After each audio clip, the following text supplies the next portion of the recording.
Je fais un point business et engagement. Récemment, on m'a demandé si le fait de s'engager de façon plus directe, incarnée, forte dans son travail et son business freelance, il n'y avait pas un risque de perte de revenus ou de perte de chiffre d'affaires qui vient avec ça parce qu'on ferait peur aux gens. Et moi, je ne suis pas tout à fait d'accord que c'est ça ce qui se passe quand on s'engage davantage, que ça fait peur et que du coup on a moins de clients. À mon sens, ce qui se passe plutôt, c'est que quand on commence à davantage mettre nos valeurs et les causes qui nous sont chères dans notre business, on peut avoir tendance à perdre de vue le quotidien et le fait de devoir facturer, trouver des clients, vendre des choses. Parce qu'en fait, on met tellement notre attention et notre énergie sur notre engagement, sur les causes qui nous sont chères,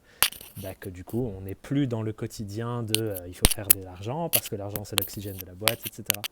Et du coup, c'est cet équilibre-là qui est délicat et difficile à trouver. Comment je fais pour rester connecté au fait de faire vivre ma boîte, qu'elle se développe et que je fasse une différence pour les clients et les clientes que je veux avoir de l'autre côté de la table,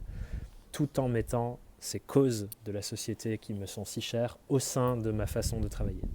Cet équilibre n'est pas facile à trouver, c'est celui qu'on aide tous les membres du Mastermind Surf à trouver, c'est un truc différent et unique pour chacun et chacune d'entre elles, mais c'est ça l'équilibre que tu cherches, pour pas avoir de perte de revenus justement en t'engageant, parce que de quoi le monde a besoin? Le monde a besoin de boîtes engagées, avec des belles valeurs, qui défendent des belles causes,